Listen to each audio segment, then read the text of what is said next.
விசாகம், அனுஷம், கேட்டை நட்சத்திரங்களை கொண்ட விருச்சிக ராசி. இதில் முக்கியமாக முதலில் நாம் தெரிந்து கொள்ள வேண்டிய விஷயம்னு பார்த்தோம்னா, உங்களுடைய ராசிநாதன செவ்வாய் பகவான் நீச்சத்தில் இருக்கிறார். வருடத்தினுடைய ஆரம்பத்திலும் மற்றும் ஜூன், ஜூலை மாதம் வரை பார்த்தோம்னா, அவர் நீச்சத்தில் இருக்க போறார். உங்களுடைய ராசிக்கு 5ஆம் இடத்திற்கு சனி பகவான், பூர்வ புண்ணியஸ்தானத்திற்கு சனி பகவான் வருகிறார். உங்களுடைய ராசிக்கு 4ஆம் இடமாக இருக்கக்கூடிய உயர் குடும்பஸ்தானத்திற்கு ராகு பகவான் வருகிறார். உங்களுடைய ராசிக்கு 8ஆம் இடத்தில் குரு பகவான் செல்கிறார். உங்களுடைய ராசிக்கு பார்த்தோம்னாக்க 10ஆம் இடத்திற்கு கேது பகவான் வருகிறார்.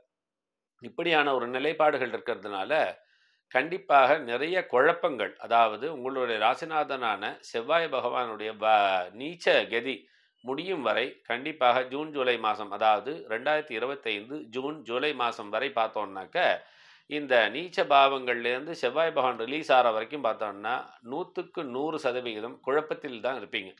ஆனால் அந்த குழப்பங்கள் எல்லாம் நிவர்த்தி ஆகி உங்களுடைய தெளிவான முடிவுகள் எல்லாமே உங்களுக்கு நடக்க வேண்டிய அனைத்து விதமான மங்களமான காரியங்கள் அனைத்துமே வெற்றியாக அமையக்கூடியது ஜூன் ஜூலை மாதத்திற்கு பிறகு மிகவும் சிறப்பாக இருக்கும். இதற்கு ஒரே விதமான விஷயம் பார்த்தோம்னாக்க 8ஆம் இடத்தில் இருக்கக்கூடியவர்கள், 8ஆம் இடத்தில் இருக்கக்கூடிய குரு பகவானுடைய நிலைப்பாடுகளை சரி செய்வது கொள்வதற்கு பிரதி வியாழக்கிழமைகளில் காலையில் 6 முதல் 7 மணிக்குள்ளாக உங்கள் வீட்டுக்கு அருகாமையில் இருக்கக்கூடிய எந்த சிவாலயமோ எந்த ஆலயமாக இருந்தாலும் பரவாயில்லை, அங்கே இருக்கக்கூடிய அரச மரத்து அடியில் ஒரு நெய் விளக்கேற்றி வைத்து 10 முறை பிரதட்சணம் செய்து விட்டு வருவது சிறப்பு பலன். அதுவரை காத்தால எழுந்து தலை கூத்தி சமாச்சாரத்தை பண்ணிட்டு காஃபி டீ எதுவும் சாப்பிடாம நேர போய் வெறும் வயிற்றோடு போய் அந்த அரச மரத்தை பிரதட்சணம் பண்ணிட்டு வந்தோம்னாக்க குரு பகவானுடைய பரிபூர்ண அனுகிரகத்திற்கு பாத்திரமாகலாம். அதோடு சேர்ந்து ஏதாவது ஒரு அதிஷ்டானம் உங்களுக்கு மிகவும் மனசில் ஈர்க்கக்கூடிய அதிஷ்டானங்கள், அதாவது மகான்களுடைய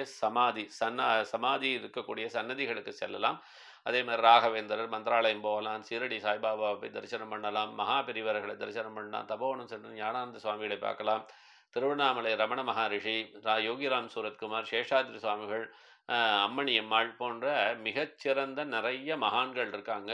அந்த மாதிரியான மகான்களை தரிசனம் செய்துவிட்டு வருவதும் பிரதி வியாழக்கிழமைகளில் கந்தகுரு கவசம் பாராயணம் செய்வதும் எல்லா விதத்திலும் குழப்பத்தை தெளிவித்து மிகச்சிறப்பான ஒரு வாழ்க்கையை அமைவதற்கும், மிக துல்லியமாக சொல்ல வேண்டுமேயானால் 70 விழுக்காடு சுபபலனை அடையக்கூடிய ராசியாகத்தான் இந்த விருச்சிக ராசிக்கு 2025 அமைகிறது. காரணம், 2ஆம் இடத்தை குரு பார்வை இருப்பதால் மங்கள காரியங்கள் கண்டிப்பாக சற்று தாமதமாக நடந்தாலும் இந்த ஆண்டு நிறைவு பெறுவதற்குண்டான வாய்ப்புகள் 100% அமைவதாக இருக்கக்கூடிய ராசி விருச்சிக ராசியாக அமைகிறது.